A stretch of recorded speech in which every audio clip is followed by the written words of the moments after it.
वसुधावकाशे ज्योतिर्मयं चन्द्रकलावतंसं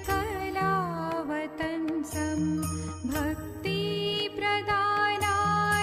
व्रतावतारं तं सोमनाथं शरणं प्रपद्ये।